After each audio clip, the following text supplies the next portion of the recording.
libertarian pursuit of freedom must therefore make concessions to the particular, which is the socio-cultural framework within which freedom can be experienced meaningfully. And from this, the development of natural social hierarchies can be logically inferred. In the anthology, Scotchy summarizes Richard Weaver's view of the promise of a libertarian-conservative alliance, based on private property, truth in the written and spoken word, and a deep sense of reverence for the tragic and heroic past, but importantly, one in which the Burkean view of family, church, and village would serve as the surest bulwark against the modern administrative state. Richard reminds the libertarian of the importance of these things when he writes in Reclaiming the American Right 1993 that there is a reason why the totalist state, which is so destructive of human liberty, hates all these things too. The paleoconservative and libertarian understanding was therefore constructed on a shared antipathy to an imperial power which threatened that what both camps hold dear. Here the paleo-libertarian worldview is clearly more sympathetic to the diversity of local folkways than the program of any multiculturalist ideologue, while also being fundamentally more amicable to the maintenance of cultural and ethnic particularities at the same time. Alright, well that's a short excerpt from Edwin Diger's recent article regarding the history of paleoconservatism, published in The Observer and Review. It's an interesting excerpt, I find, and it relates to the conversation I'm going to be having today with our massive guest. John Ruddick is here today for the first time. Welcome, John. He's, of course, the leader of the Australian Libertarian Party, and in case you haven't noticed, he's becoming an increasingly big deal as the Libertarian Party goes from success to success. I'd like to introduce John. Thank you for coming on the podcast. John, it's a great honor. I'm looking forward to the conversation. Yeah, thank you for joining me. And as we talked about a little bit before, the topic of our conversation is one which I think is growing increasingly important, which is the prospects of a libertarian and nationalist, or perhaps hard right conservative would be another synonym for that, alliance, which could be formed in Australia. And of course, you're the main man, the face of libertarianism in Australia, so you're the perfect one to discuss this with. Well, I'm keen to explore this discussion, but I would actually be grateful, John, if you could. I understand what paleoconservative means, and there is overlap between purist libertarianism and paleoconservatism. The term nationalist is a very broad term. It means different things in different contexts and different eras of history. I'd be grateful if we could actually kick off. I know that you're meant to be asking me questions, but I'd be grateful if you could spell out for me exactly what you mean by nationalism or nationalist outlook. Yeah, no problem. I think I'll describe it as a politics which has as its first principle as the national interest of any particular nation, in our case, obviously, Australia. So, for example, in any case of foreign policy, we're not concerned with the global community necessarily. We are foremost concerned with Australia's interests and perpetuating them. And in the domestic context, I'd say that we're also interested in policies which further the Australian nation. First and foremost, we're not so much concerned with the plights of perhaps various minority groups around the world or something like that. We're concerned with Australians, how they're living and whether we can improve that. And that's our foremost principle.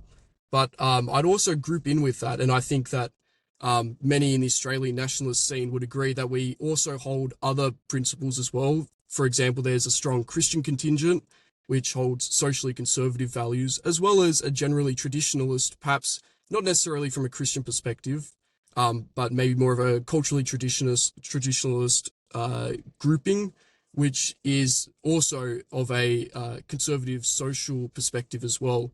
Meaning we're opposed to lots of this modern LGBT ideology. We're opposed to multiculturalism as it stands, and many other things that are similarly being pushed on us. So that's how I define it, and those I think are the broad camps. So I'll throw it back to you, John. What do you think of the prospects of an alliance forming between the Libertarian Party, or libertarianism as an ideology, and nationalism in Australia? Okay, well, on the issues that you've raised, so you mentioned foreign policy. Well, it sounds like we have quite a lot of overlap on foreign policy. Now, the libertarian outlook on foreign policy is one of non-intervention, which means that we don't pick winners and we don't pick allies and enemies overseas. Now, the greatest foreign policy statement that I know of in human history was the great George Washington's farewell address. He's obviously the first president of the United States. Now, it's a magnificent document, and it takes you about 20 minutes to read. And George Washington, in the infancy of America, he urges his country, because he didn't have to step down after 2 terms, but he said, look, we don't want a king, I'll step down, I'll go into retirement. And he spent about half of his farewell address saying, look, if we go and have special friends with one particular country, then we might overlook some bad things that they do, and we might give them special favours. And if we have a country that's a particular enemy, then we'll sort of, if they just do something a little bit wrong, we might make it, 10 times worse than it is. He says, look, we should just be aiming to have good relations. We should be trying to cultivate positive relations. We should be trying to have trade with other countries. And but let's try and stay out of internal squabbles. Now, unfortunately, what's happened is that America has now completely betrayed George Washington and has become a quasi empire, where they want to have military bases all around the world. Now, what the libertarians say is that we should look at what's the worst country in the world today? It's North Korea, right? Okay, people go on about the Nazis were pretty bad, okay, in the 30s and 40s, okay, but that was over and out in 12 years' time. The poor old North Koreans, since 1953, 23 million of them or something, have been living in a concentration camp. Now, I've been to South Korea, and South Korea is a fantastic country. It's very happy, very prosperous, very peaceful. It's a liberal democracy, all good. But then just right across the border, you got the poor old North Koreans who are living in unbelievable, a really powerful state, and everyone's in extreme poverty and being bossed around by an extremely evil government. So what should we do with North Korea?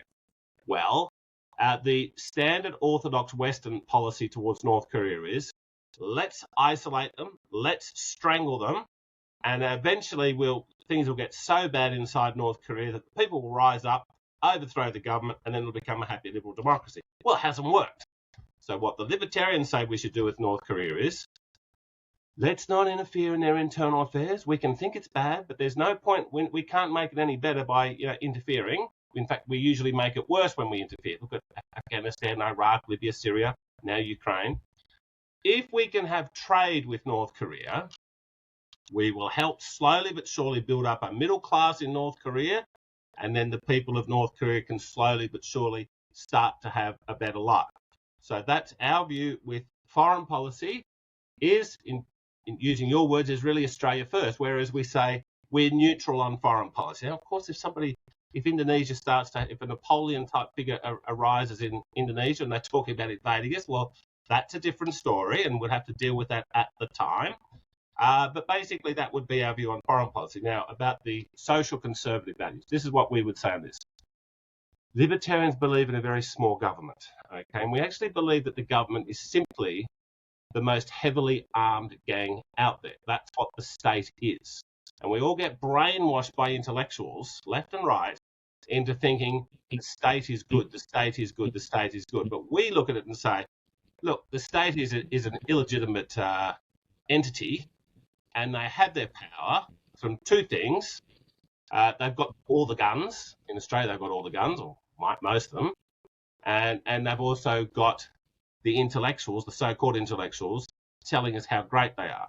So what we would say is if we had a much, much, much, much, much smaller government, far less powerful government, then the government can't impose cultural values on us, which is what is happening at the moment. We're having cultural values imposed on us by a big bossy state. And we say that what would happen is if the government was not very powerful at all, and therefore social values, cultural values would then arise from the people spontaneously. It would be a bottom up. Now, then we believe what would probably happen, what would almost certainly happen, is that generally speaking, conservative social values would prevail. There would be some parts in big cities where there might be a bohemian quarter, and that's fine. And we say we would let those people, if Newtown wants to be Newtown, if Oxford Street wants to be Oxford Street, but it's not being imposed by the government, well, that's okay. But 95% of the people out there will generally want to have socially conservative values, but we would want that to happen spontaneously, and we don't want that imposed by the heavily armed state. Mm. Well, yeah, you've done a great job outlining the libertarian orthodoxy there. And on various things, I would agree. I do believe that, for example, in a free speech environment, my ideas, which I believe are correct, will naturally rise to the top.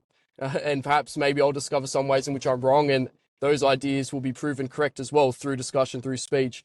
And that's one area in which I think libertarians and nationalists currently overlap in terms of our interest in preserving free speech, our opposition to laws such as the misinformation bill, which Albanese is currently trying to push through the parliament. But then you have also raised some points in which I would agree, and I think I speak for other nationalists in saying we don't believe that the state is illegitimate. We don't believe that, for example, practices such as taxation are theft. We do think that these are legitimate institutions which can be used as a force for good in the right hands. Whereas I think libertarians generally are pretty skeptical of government, no matter the stripe. I would say that instead of having smaller government, we need better government. Would you like to speak to that at all, John? Okay, well, it sounds good in theory, but every government with time will find a crisis here and there to expand its power and expand its reach into our lives. And so we had, under your theory, the very best government of all time was the American Constitution in 1789. Very limited government, but here we are 225 years later, and it's a very big government, which I'm sure the nationalists don't like. So government inherently will grow, okay, and become more bossy, because the types of people that get attracted to running the government are the bossy, controlling types. The entrepreneurial type of people, the people that want to go out there and make things happen in the real world, they are not interested in government, but the fake elites will inevitably take over the government. Now, you've just said, no, we think the government is inherently good and we can have a good government. Okay, well, I don't think, give me some examples from history of where a government, you can give me some examples of history where government was good, but then it did descend into a big bad government.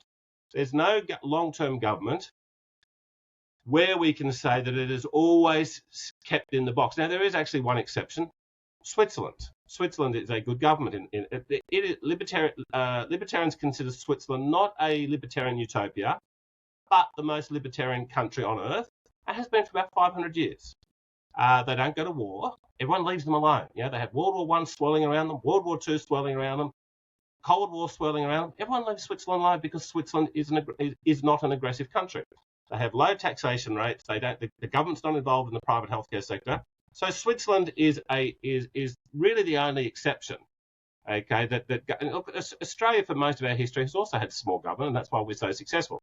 But what's happened, particularly since the War on Terror, is the government's become very big and bossy. Okay, so even though we may not agree, you might think, no, we can have an ideal government. Okay, you might be right. But what the libertarians would say is this.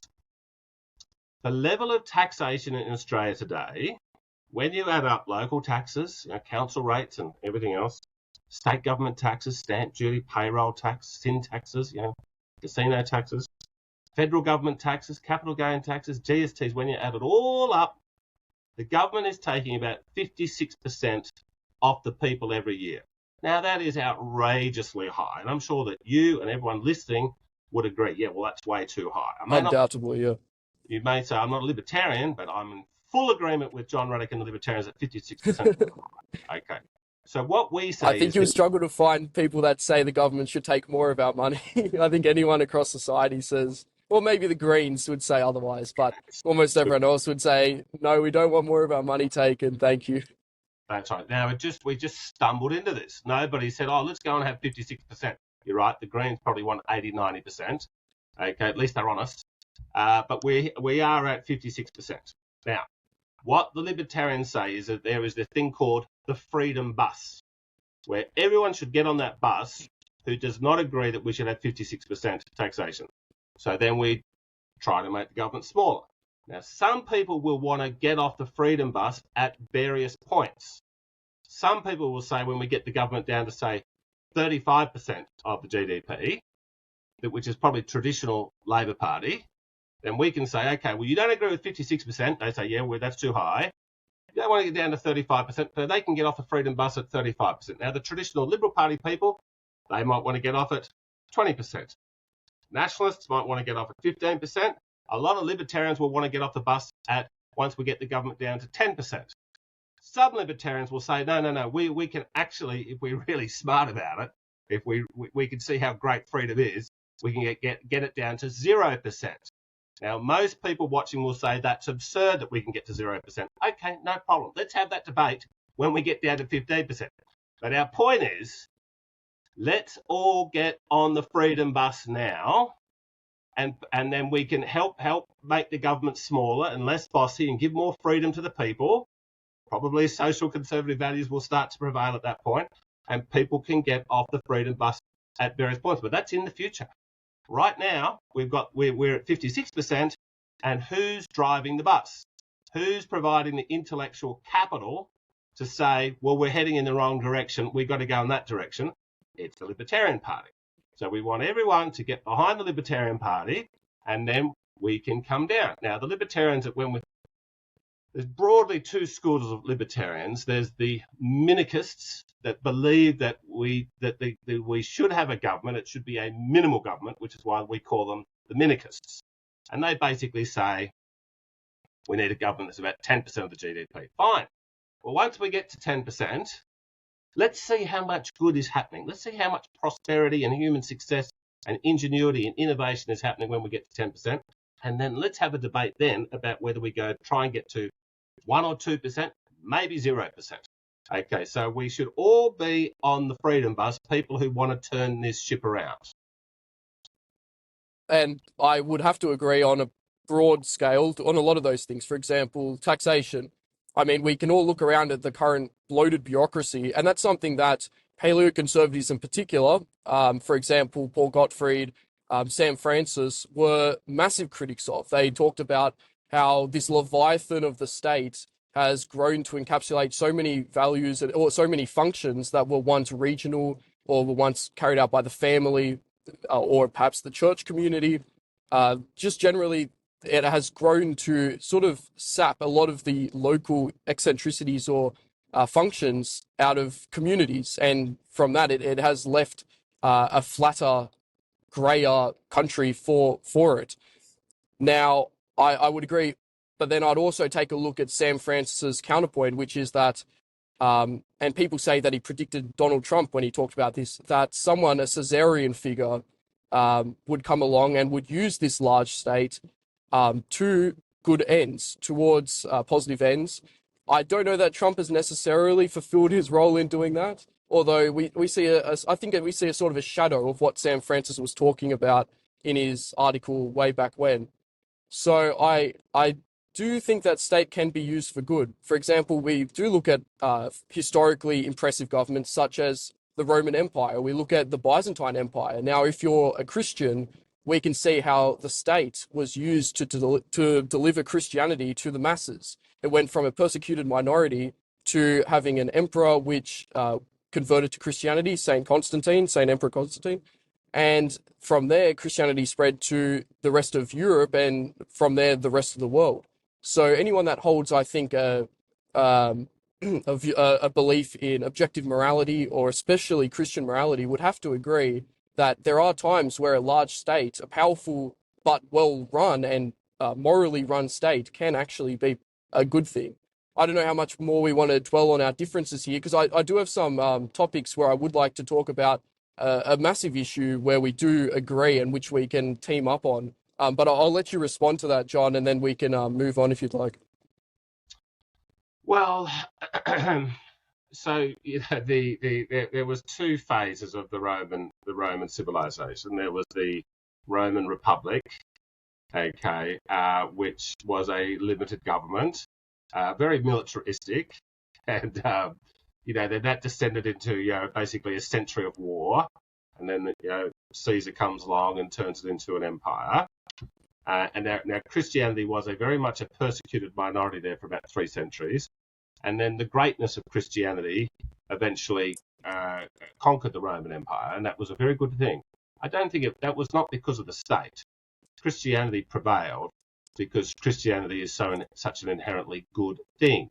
Okay, now even if Jesus was just a guy, just a bloke, and he might have been the Son of God, I've got a very open mind on that. Okay, but my hunch is that he was probably just a great guy, highly intelligent, and a very, very kind heart. Now then, the Jesus movement, the early Christians, were the first people to sort of come along and say, well, look, women are important, slaves are important, minorities are important, the poor are important. And the Greeks were very advanced and smart and everything, but I mean, Aristotle and the others just thought slavery was just a normal part of life. Slavery is pretty bad. And it was Jesus that sort of said, blessed are the poor, blessed are the meek, blah, blah, blah, and, love your neighbor, love your enemy. Okay, so there is something very special about the Jesus message, and I believe it is the greatest force for good in human history. But I wouldn't say that his message took off because of a powerful state. In fact, I think the powerful state suppressed it for a long time and then corrupted it. That's what, once you get to about 600-700 AD, the official church was very sort of unchristian, okay, largely until the Protestant Reformation, in my view, which brought it back to true Christianity. So, but so now I think that what we have to accept is that the government will always trend towards getting bigger. Okay, because the type of people that get attracted to it, to being the glory hunters who want to be, on TV in today's environment and want to be famous, these people are not really interested in the next generation or the generation after that. They're interested in their own prominence. And these people will inevitably get attracted to the state, and therefore the state becomes a bad thing. I won't press you any further on that. I do think that what you said doesn't necessarily conflict with what I said, that good government is, I would prefer good government to necessarily a small government, because obviously, of course, there were times where the Roman Empire or any empire or government was bad, but I think under correct leadership, under moral leadership, it can be a force for good in the world. But I think I'm reiterating myself there a little bit, so we'll move on. I wanted to get your thoughts, and I think I already, I suspect what you are going to say, but I want to get your thoughts on immigration. Now, this is a massive, probably the central focus for nationalists at the moment, as we watch our country transformed by record-breaking immigration of kinds that have rarely been seen in history before. Nationalists have obviously been very much against this. We've said that we'd like to not only reduce the rate of immigration, but re-evaluate the kind of immigration that we're admitting to the country. I've been very impressed, and I wrote about your comments in regards to this issue in my latest article on your stances about immigration. I've heard you call for a 5-year moratorium, but I'll let you speak for yourself now. What do you think the Libertarian Party's stance are, generally speaking, on the topic of immigration, and do you think it aligns with a nationalist view? Okay, well, look, the first thing I would say is any country's immigration policy is its most important policy, because if the taxes are too high, you can cut them, okay? Or if they put tariffs up and we realize they're not a good thing, we can remove them. But the issue with immigration is it can be very good if we let good people in. It can be very bad if we let people who are just not going to be a positive impact on this country, because they're basically here. It's very, it's a permanent thing. So we've got to be super duper careful when it comes to immigration. And yes, I have in a personal capacity said in the past that we need to very seriously consider a 5-year pause. And that's particularly relevant today, because what happened after the Liberal and Labor Party wrecked the economy over stupid COVID and all that BS. These politicians are paranoid about being in a recession, because if we're in a recession, then they won't get re-elected, or that's their fear anyway. So how they're papering over the fact that we are in a technical recession, because the economy might be growing by 1%, but if the population's growing by 2%, they can say, oh, well, we're not in a recession, but we are on a per capita recession. So they're flooding the country with all these people saying, oh, look, we're not in a recession. Now, I think it's absolutely appalling. So I would prefer there to be a 5-year pause, and that might even put us into a bit of a recession. But I mean, we just need to have a breather. Okay. Now, but longer term, what is the ideal immigration policy? And this is maybe somewhere where we have some overlap, but we have some differences. What we would say, and I think that the Libertarian Party is coming out with an immigration policy shortly for the coming federal election, and it will be a very smart and a very good policy. I haven't seen the fine print, but I understand it's in this direction, where we're going to say no more refugee intake. Okay, since World War II, the countries that have let in more refugees than anybody else, not just on a per capita basis, on a volume basis, is of course all the English-speaking countries, English-speaking Protestant countries, United States, UK, Canada, Australia, New Zealand. I think Australia's third in about the amount of refugees we've taken in. Now, a lot of refugees have been good, okay, but however, increasingly we are getting refugees in this country who Australia has no choice about who they are. We've signed up to some UN, treaty or agreement of some description, and they tell us who these refugees are that we take in. Now, so often these people, after 5 years, are like a very high percentage of them are on welfare, okay, and then they go and marry their second cousin from back home, bring them out here, more welfare recipients. So we've got to say, look, Australia's been an excessively kind country for a very long time. No more refugee program. That would be step number one. And we're certainly out of the UN sponsored refugee program. Okay, then how would we look? Australia is still a young country. We're a very big continent. We do not want to get invaded sometime over the next 1,000 years. So we need national strength.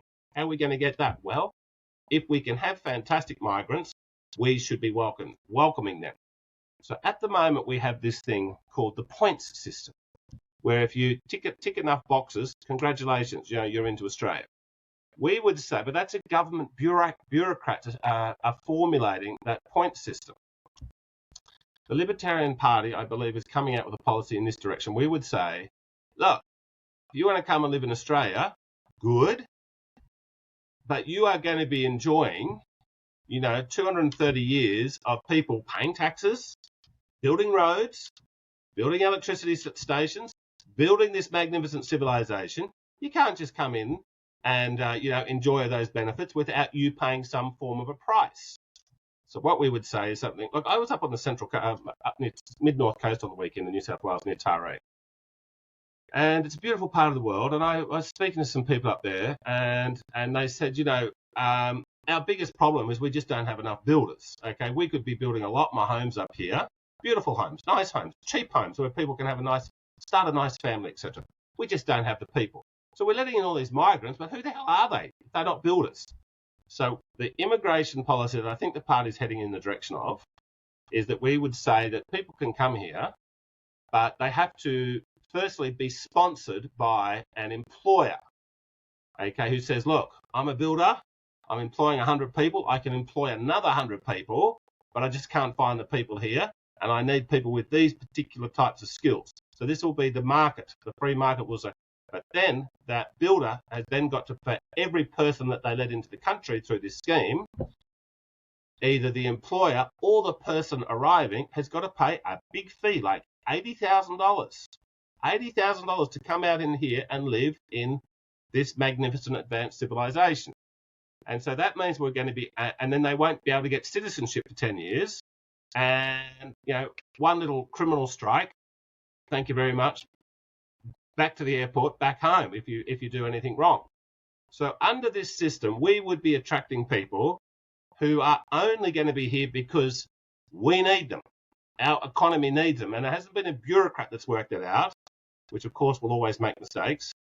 It's somebody in business who really wants to employ someone, and he really does want to employ them because he's paid $80,000. Now, he might say to that employee, they might come out from Russia. They might have someone with a particular type of skill. There might be somebody in Moscow, and they can employ for them to come out here. But they're going to really, really need them because they've paid the $80,000. And then that business person might have an agreement with the person that brought out. They say, look, I've paid this $80,000, but you've got to pay me that back over the next 10 years. A lot of people can say, well, that's a good deal. I can live on all this. But they've actually paid money to participate and to help grow the greatness of Australia in the coming centuries. So that's the guts of, I think, the direction that we're heading in. I have to say, I don't know why that isn't already the status quo, because it would be so much more efficient. I mean, compared to what we've got at the moment, where I'm sure you've seen, John, they have calls out for immigrants who walk dogs and do various other fairly mundane tasks. And that's the kind of skilled, quote unquote, skilled workers that we're looking to bring into the country en masse in some cases. So I think what you're describing, the needs-based immigration system, is orders of magnitude ways more preferable than what we have at the moment, but what both Liberal, Labor, and yes, the Greens, even One Nation have put forward, I think. And so I cannot disagree at all. Insofar as we have any immigration, it should be up to the standards that you've just proposed there. And we should, and I think de facto that would mean that we greatly reduce the quantity of people coming in, and we would be adjusting it to literally the exact amount of people that we do need in the country. So I think that's a fantastic policy. I think that's something that across the board, I mean, any sensible Australian could get behind, but I'll throw nationalists into that camp. I'll say that I think nationalists can also fully back that with a little modifier. And that modifier might be that we want them to come from countries that are compatible with Australia's values and historic demography. So this might be the part where we part ways in terms of what we ideologically believe, what we'd put forward as policy. And I believe also what I'm going to propose now isn't especially realistic at this point in time, just judging on the political climate, the cultural climate that we live in. But I would say that we want to be rolling back multiculturalism as a policy that is forwarded by the Australian government. Insofar as we need more migrants, we should be first and foremost looking to countries where we have historically had Australia's founding stock brought out from, meaning the British Isles, including Ireland, and further from that, Europe. And I think that would create a far more harmonious society, a society that manages to maintain the country that was given to us by our forefathers, and that is interested in preserving our cultural heritage and forwarding that and passing it on to the next generation authentically.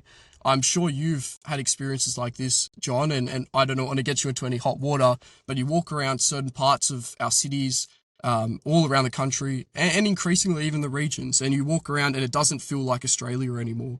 And you don't see any familiar faces. You don't hear English being spoken. You see strange religions being practiced and writing on shop fronts that you cannot read. All of this, I think, is something which would have been abhorrent to Australia's founders.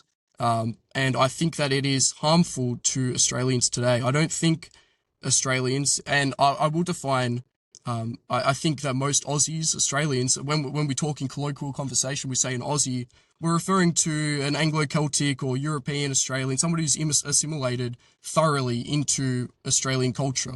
And I'll say, I don't think that these Aussies, and I'd include myself and yourself in this, benefit from the various weird and wonderful cultures that are being brought into the country from all over the world. I do think we would be better off looking to people who have historically helped to build the nation. I'll get your thoughts on that, and feel free to disagree in any way. I'm sure libertarians have a very different perspective. Well, look, if we have a free market-based immigration system, I mean, it may well be that, it'll then be up to employers largely about who they want to bring out here. Now, look, I mean, you mentioned about, Anglo-Celtic people. Look, I think the vast majority of migrants, there are definitely exceptions, which is a concern, but I think, I think at least 3/4 of migrants when they have their second generation, they do become very, very Aussie. Okay, so I mean, well, there's been quite a few people from Brazil who've come out in the last 20 years. And, these people, very much sort of, intermarry and seem to be sort of very happy to be here. They don't want to sort of march down the street talking about Brazilian politics. And that's the thing that really annoys me the most is when somebody wins the lotto of life, they come and live in Australia, and then they want to crap on about the politics from the failed country that they left. Well, that's the migrants that we definitely do not want. Now, the British, you mentioned the Anglo-Celtic, they had, look, if we've got a free market immigration system, a big part of that is going to be able to speak English, okay? Because, it's up to the employer who's going to pay the 80 grand or whatever that figure is. So obviously they're going to choose someone who's going to speak English, and that's going to be a lot of Anglo-Celtic people. But I mean, look, we had two very, very bitter, nasty, bloody wars with the German people, 100 years ago or so. Now, then after that, there was a lot of German refugees. A lot of them came to Australia, and now they are indistinguishable from what you call the Anglo-Celtic Australians. So these are people from a different culture, but they basically melted in very, very quickly. And I think the same can be said for most migrants that come to this country. Now, look, let's talk about a group of people that is completely foreign to Anglo-Celtic origins, the Japanese. Okay, now the Japanese, we had a very nasty war with the Japs. The Japs bombed us. There aren't that many Japanese people in Australia today, and they are not Christian. Okay, very few of them are. Now, but I mean, most of us have met a few Japanese Australians. I mean, they don't march down the street saying, I'm angry about something that's happened in Japanese politics. They basically come out here. They generally have, good families, law-abiding. They don't go to jail. They have good jobs. They obey the law. They pay their taxes. Look, I certainly agree we don't want to be dominated by a particular group. But I would think, look, if there's people out here that want to say, yeah, look, I desperately need a few engineers, and these Japanese engineers are exactly what I want. And that employer says, look, I'll pay $80,000 so I can have these 3 Japanese engineers come out here, and they want to come and live out here, and they'll probably be on high wages. They'll probably help grow the economic pie in Australia. Do we want to say to them, no, everything else adds up, but we do not want you to come here for one reason, that is because you're Japanese. Well, no, we're not going to say that. Well, I'll say it again. I don't think that this has anything to do with the moral character of the people being brought out necessarily. I mean, there are great people of all countries. What I will say is that I do think that as we see increasing numbers of people from certain countries, let's say India, for example, which has become one of our greatest sources of immigration into Australia, I do think we start to see ethnic enclaves. This is something that Pauline Hanson predicted a long time ago, or at least spoke about as it was at its beginning stages. It's something that I believe other nationalists such as Graham Campbell spoke about even before that.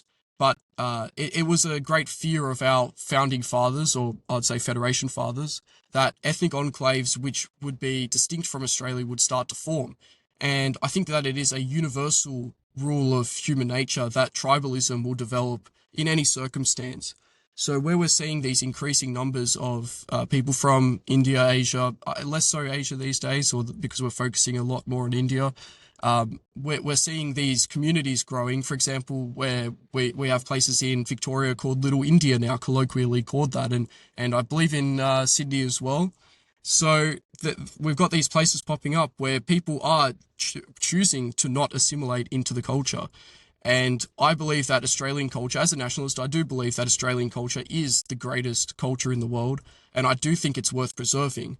As we see that culture become diluted as the dominant culture of the Australian continent, I do think that this is a grave threat to preserving that Australian culture, and I do think it's also a grave threat to those who created that culture, which are Anglo-Celtic European Australians. You mentioned the great example of Germans from, I guess you mentioned post-World War II, but I'll also throw in there the example of pre-World War I as well. We did have a glut of German immigrants who I believe mostly settled in South Australia, And yes, they did take time to assimilate, but eventually they did. And I do believe in part that is due to the fact that they are much more similar to the Europeans who founded this country, the Anglo-Celts, compared to, for example, someone from the Philippines, from Africa, from these countries where they're vastly different to Australia. And sometimes we can sort of ignore the differences, but some of these countries are so different. If we go there, we wouldn't even recognize what they have as a civilization or sometimes even a functioning society. I don't know if that's something that we want to recreate here, even in small sections, but especially in large ethnic enclaves, which have, in some cases, they have political or historic antipathy towards Europeans. We look at the various colonized or previously colonized people of the world. Indians today, I can't imagine coming to Australia, are very much in support of the British monarchy. So someone myself, who believes that the British monarchy or the Australian monarchy is a part of our culture, it is a historic and integral part of our culture, I don't think that we should be bringing in people who are going to have a strong disagreement with that and be in support of abolition of parts of Australian culture. And we can say that in terms of language, we can say that looking to the flag, people want to remove the Union Jack. Now, of course, we're always going to have domestic disagreements.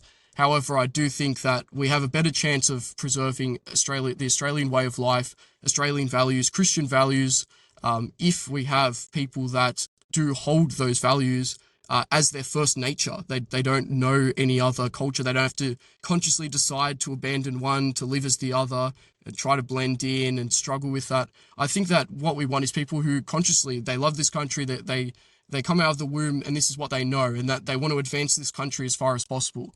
I think that maybe not briefly, but thoroughly summarizes the nationalist position on demographics and immigration. So, John, if you'd like to add anything, go ahead. Otherwise, we can move on to some other topics which we mentioned before the start of the show. Well, just a couple of quick points. Look, I share your concerns about letting in so many people, because it's run by the government, from particular cultures, and then they congregate together, and then they don't really have an incentive to become Australian, because they are basically surrounded by people from that area. Now, this has sort of happened before in Australian history, and then they sort of melt in over time. But it is a bit of a concern at the moment. Yes, there are parts of Sydney where it does not feel like Australia. Now, I think that there's, I'm not as concerned about it as you, but I definitely do want to acknowledge that I have some concern, and I think that it is because the government's running it. Okay, and if we have the free market system of immigration that I mentioned before, I think that will be far less of a problem. Now, the second point is, yes, look, I believe in constitutional monarchy. I gave a speech in Parliament about it last week, and I think that King Charles has.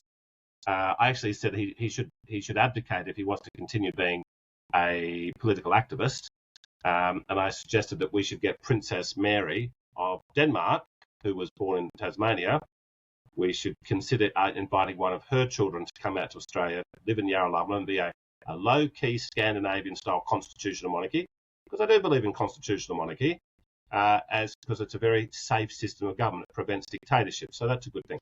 But the interesting thing is, we had a referendum in 1999 on getting rid of the monarchy, and it was the parts of Sydney that had the most ethnics in it that voted most strongly to retain the monarchy. Okay, and it was the places like where I live on the North Shore of Sydney, where all the people who think they're geniuses who voted to get rid of the monarchy. Okay, a lot of white people.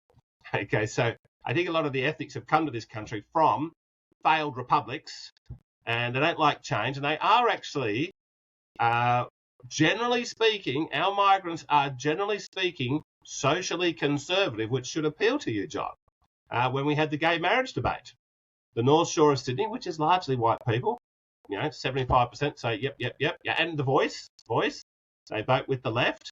It's the ethnic areas that actually voted on those three big national votes: the monarchy, gay marriage, the voice. It was actually, and I'd be keen to see what your response is to this, John. You do believe in social conservative values.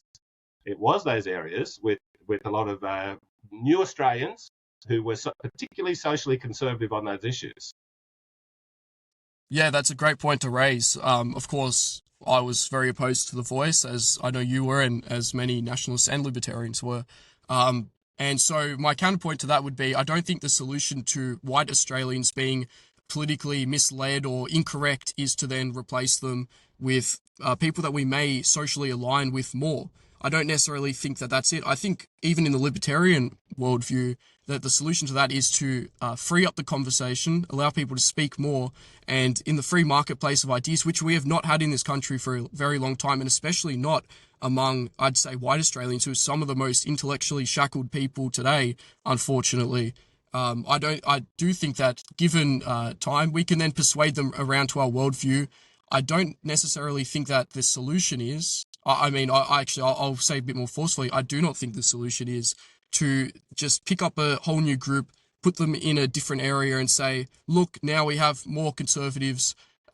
They come from countries where conservative means a bit of a different thing. It means where you have a Sharia honor killing if a woman sleeps out of wedlock or something like that. So I think that the Australian and the Christian definition of conservative is quite different to some of the quote unquote conservatives that we're getting, who might be more so religious fanatics for opposing religions than they are necessarily for example, they're Burkean conservatives who are opposed to the large government, and they don't like the introduction of the voice or something like that, which I do think is part of the British Anglo-Celtic culture of Australia, European, is that we do have these higher principles which we appeal to, including religion, but we don't necessarily try to base our politics off of these sort of basic instincts where we have this tribal warfare and we don't like this ethnic group and we're opposed to gays, but just because we really hate them or something like that along those lines. But yeah, that'll be my counterpoint to that. Okay. So we can move on to another topic you wanted to touch on, John, which was the upcoming election in the US. And you recently spoke quite forcefully in favor of Trump. And that's I think that's quite an interesting move for a libertarian. I know that Trump does represent some libertarian views. I'd like to hear your rationale behind supporting Trump in the upcoming election. I mean, I think we can both agree Kamala's no choice, but why are you such a big fan of Trump? Well, look, putting aside all the policies and putting aside all the politics, I just love Donald Trump. Okay, I admire I admire his courage. I admire his humour. I admire his family. I admire his business career. I admire his optimism. I admire his patriotism. I just think he's a fundamentally good human being. Now, not many people out there have had 3 wives in their life, and all the 3 Trump wives got along very, very well. They used to hang out together. Now, normally, they'd hate each other, but it just shows that Trump's a good person. Joe Biden's got 3 kids. 2 of them, well, one of them's dead, and he wasn't too bad, but 2 of them, we all know about Hunter, but most people don't know about Ashley Biden, okay? Well, she's been in and out of drug rehab her whole life. She's a real complete mess. So, anyone can have a bad kid, I suppose, but I mean, 2 out of 3, you've got to ask your question marks about how much of a good person Joe Biden is. Whereas you look at the Trump kids, magnificent kids, the Trump grandkids, all magnificent, all happy, all healthy, all successful. Now, none of them have got drug problems or drinking problems or anything. Trump had a sister who was a federal court judge, very successful. He had an uncle who won the national prize for being the best guy in physics, in America for 40 years. He's just an impressive human being, and Trump doesn't have to put up with all this crap he's put up with. He sort of stumbled into politics. He'd been thinking about running for politics since the 1980s. There must have just been something in him that says, I've got to run for president. I've got to run for president. It's almost like almost a spiritual thing. And finally he jumps in and he wins the Republican nomination easily. Then he, to my surprise, he beat Hillary. Then they robbed him in 2020 in a million different ways. They invented the COVID BS to take him down. And here he is. He's going to come back. It's looking pretty good. They're still capable of cheating, of course. But look, yes, Trump is not a libertarian. I think he's got a very high level of common sense. You don't become the most successful property developer in Manhattan unless you've got a pretty good brain on you. but it's like he's got street sense, okay, and he's got a very good radar. I get the feeling Donald Trump hasn't read many books in his life. So he's not an intellectual, and libertarianism is an intellectual movement. It is an ideological movement. But he's got, in many, many cases, libertarian leaning instincts and impulses. So he's pro-capitalism, okay, and he's anti-regulation, okay, and he wants to cut taxes. These are all the good things he did in his first term. And on foreign policy, Trump gets in there and he rings up the little creep that runs North Korea and says, "Hey, do you want to have a cup of tea in Singapore? We'll just have a chat." That was a very good move. That was a very libertarian move, just to sort of ease tensions, settle down that psychomaniac in North Korea. And in the Middle East, Trump says, let's try and de-escalate things. With Russia, he says, "Oh, look, why do we want to have a conflict with nuclear-armed Russia? Let's try and find ways, like George Washington taught us. Let's try and find ways, common ground. So that's why we like Trump when it comes to policy. So it's going to be a very serious turning point for world history next Wednesday Australian time, and the polls are still showing it's very, very tight. The betting markets seem to sort of becoming more and more confident that Trump's won it. And they're a pretty good guide. They're far from certainly accurate. But, the two things going in Trump's favour is that, firstly, if the polls at the moment are showing Trump's ahead by roughly 1% in where it counts, now that sounds like it's really tight, but I think the betting agencies are factoring in that the polls usually understate the Trump vote by 2 or 3%. So that's what's happened in the past. Okay, so that's step number one. That's why things are looking good. Step number two, a lot of states have been voting for several weeks now, and there's various ways you can measure who's voting. People have been voting for 6 weeks in some of these states. There's various ways you can measure are Republicans voting or Democrats voting. Well, it's an inexact science, but it's certainly looking as though the Trump voters are coming out to vote more than the Democrats are.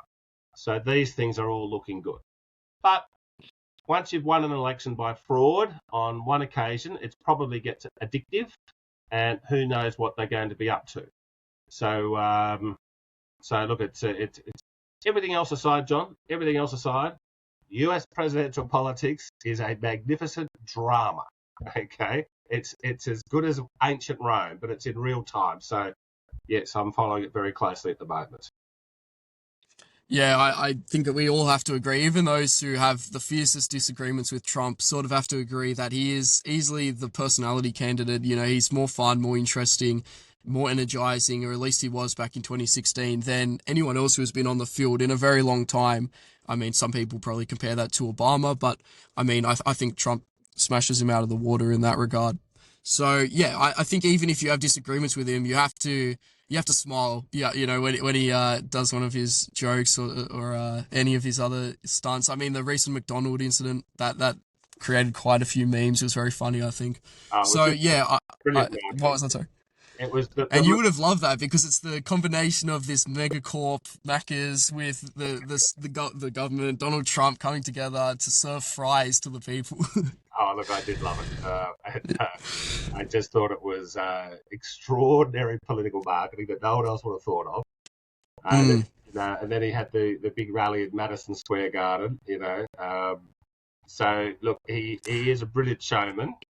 But, I think Trump, who clearly has a very healthy ego, I think he believes in God.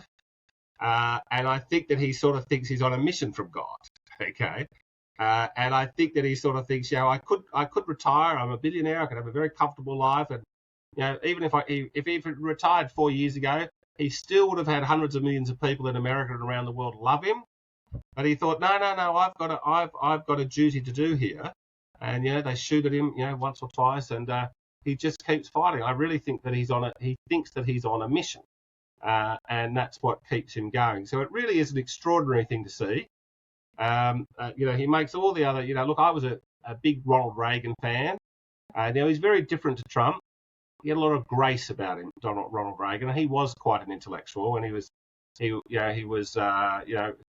viewers might be younger than me in many cases. I would encourage them to watch some of the Ronald Reagan speeches, and there's a lot of material there on YouTube. He really was a brilliant man, but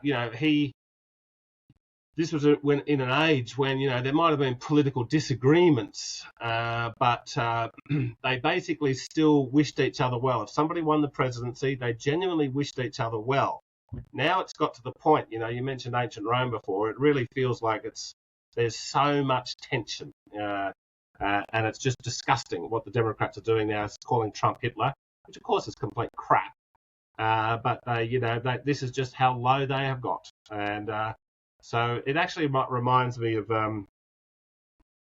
if this was ancient Rome, this sort of feels like the Gracchi brothers in about 130, 140 BC.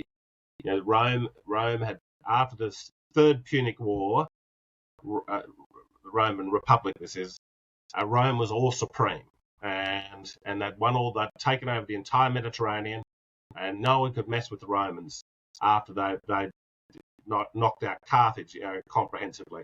And then what happened was Rome instantly turned inwards and started having domestic political wars, etc. And it does feel very sadly like that's what's happening in America. After they defeated the Soviet Union in the early 1990s, it does feel as though this warrior spirit has now turned inward. So, the world needs America to be a good America, and the whole thing is a worry. So it'll just look, if Kamala wins, I really think that I think America's on a downward trajectory if she wins. There may have been a downward trajectory still if Trump wins, but he's the best hope to pull it out of that trajectory. My true thoughts on Trump, I think, are quite complex, and I don't know if this is the time or the place to really go into it. So I'll ask you the question, John, do you see a Trumpist figure rising up in Australia to set us on the right path, and are you him? Well, Trump took over the established right of centre party of government, which in this case would be the Liberal Party. Now, I did write a book when I was still a member of the Liberal Party called Make the Liberal Party Great Again. The guts of that book was that the parliamentary leader of the Liberal Party should be elected not by 100 people in the party room, but by potentially 500,000 members of the party. Now, Trump was able to, overthrow the establishment of the Republican Party because they have a very democratic candidate selection process. Now, we don't have that in the Liberal Party, and that is a big problem. So that's now. So you'd have to, if the Liberal Party don't reform in that direction, and they're basically the last Westminster Party government that still elects their leader according to an archaic 19th century model, then the only way that could happen is that the Liberal Party would have to be replaced, because you need to have a mechanism where a populist surge can be reflected in politics, and we do not have that mechanism in Australia at the moment. Yeah, it's something that a lot of people have remarked upon in relation to the internals of the Liberal Party. It is all very corrupt, and I know that you spent a lot of time in Liberal politics yourself, as you just mentioned. Why was it that? What was the specific chain of events? And maybe we'll leave this as our last question, that led you to the Libertarian Party, and why would you say that other people who are from a conservative background, maybe they're members of the Liberal Party, should follow you over to the Libertarian Party? Well, I was active in the Liberal Party in the 1990s. Then in the first decade of this century, I was more focused on my little business. But then I was horrified by the state of the New South Wales Liberal Party. So I embarked on this campaign to bring about democratic reform of the Liberal Party in terms of how that party selects candidates. So rather than, if you've got a nice safe seat in the eastern suburbs of Melbourne or the North Shore of Sydney or whatever, it had been a case where the factional bosses got to choose who the candidate was. Very corrupt. So I said, no, it should be all the branch members in that area. So I live in the federal seat of North Sydney, it's now Warringah. And, there's probably 600 people who are financial members of the Liberal Party in this seat. Well, I said, well, look, all 600 should get to choose who the candidate is. Now, that was about an 8-year battle, but finally those reforms came through. Hasn't changed things much. Has made it a little bit better. Definitely some good, better candidates are getting elected who would not have got elected before. But anyway, but the real big reform, the monster reform, the nation-changing reform would have been, if the membership got to vote for the parliamentary leader. And I released that book in 2018, and I said to myself, well, Scott Morrison's opposed to this, John Howard's opposed to this, I'll wait them out because I'm right and they're wrong. And I thought this will be a 10-year project, but it'll be worthwhile. I'll just keep agitating, and I thought, no, I'll win this, just like I won the war with the lower house democratic reform. But then what happened was a little thing came along called COVID, okay, which was just, I was pulling my hair out about it. I was just saying, this is the biggest load of crap I've ever seen in my life. From the beginning. There's, I was on Sky News in February, March 2020 saying, yeah, it's a bad flu and we're all overreacting and we're all going to regret it. It wasn't just me. The only people across the political spectrum in the very beginning of the COVID BS were libertarians all around the world were saying, yeah, this is a big government hysteria. It's a bad thing. Anyway, so I was sitting through the COVID and then, so then 18 months into the COVID BS, we have the Liberal Party has locked us down for a year and a half. They're forcing stupid warp speed vaccines on us. ScoMo sold out on the Paris Accord because I'm a big global warming skeptic, global warming denier. And I said, they when ScoMo won the last election saying, I won't sign up to Paris, but then he signed up to Paris. And then they got us into $1 trillion worth of debt. So then I looked at it and I thought, you know what, this party's beyond redemption. And I thought, I'd been voting for what was then known as the Liberal Democrats for quite a while. And I saw that they were taking a bold, courageous stand against the COVID BS. And I just said, you know what, I'm going to put my political energy into this little party and I'm going to try and help them become a bigger force because that's the best use of my political activism. And I felt very much at home when I joined the Libertarian Party, and hopefully we can be a positive influence on the Liberal Party.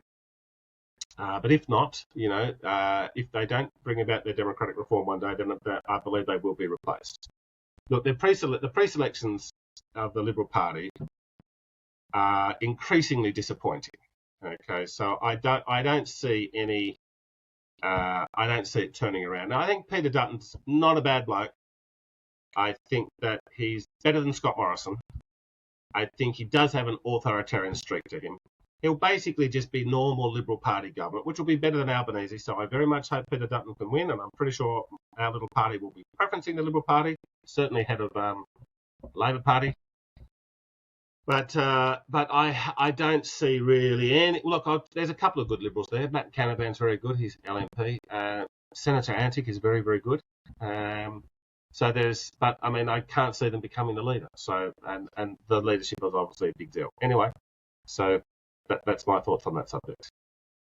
Rightio. And I'd say that I would encourage all nationalists and listeners to this podcast, whatever your political background, I mean, on the right wing, I encourage you all to consider supporting the Libertarians in their upcoming election. We look at people like John Ruddick, who we have on today. We look at people like Lockie Lade, Senate candidate up in Queensland. We look at people who have run in the past, for example, Birchall Wilson. And I see a party which does give its members support, even if they are to go a little bit and exploratory with their ideology, if they're going and supporting anti-immigration causes, which has not been the case for pretty much any of the other conservative parties. I mean, even we look at One Nation, and I guess they're your competitor in terms of the minor party right-wing disaffected vote, John. And I don't think that they've lived up to their promises. I think it's time for them to go. I do think the Libertarians are a better alternative. And especially on the topic of immigration these days, considering what John has said today, what he said in the past, and what the party seems to be shaping up to put in as its official policy, I think that this appears to be better than any of the current offerings. And as immigration is currently the most important issue of our time in the history of our nation, I believe, actually, I do think that we should be trying to back the Libertarians at this upcoming election if they're running in your seat. So thank you for coming on, John. I'll leave you to say some final words and then tell people where they can find your social media and find the Libertarian Party if they wish to sign up, become members, or support you in any other way. Well, John, look, thank you very much for having me on. I have enjoyed the conversation. If people are interested in learning more about libertarianism, I would encourage them to go to my Twitter account. My pinned tweet is my maiden speech. Now, most maiden speeches by politicians in this country get seen by about sort of 600 people, which is, their mum and dad, their cousins, and their people they went to school with, and probably themselves. They probably watch it 10 times themselves. But I'm very proud to say my maiden speech has been seen 2.5 million times. And so that will give you, it's a half hour, pretty good summary of where the Libertarian Party is coming from. And, we're active on social media. We are pumping up our other social media platforms. So, John, thank you very much for the time and for your challenging questions. Thank you for joining me. I hope that I didn't, throw you through the ringer too much.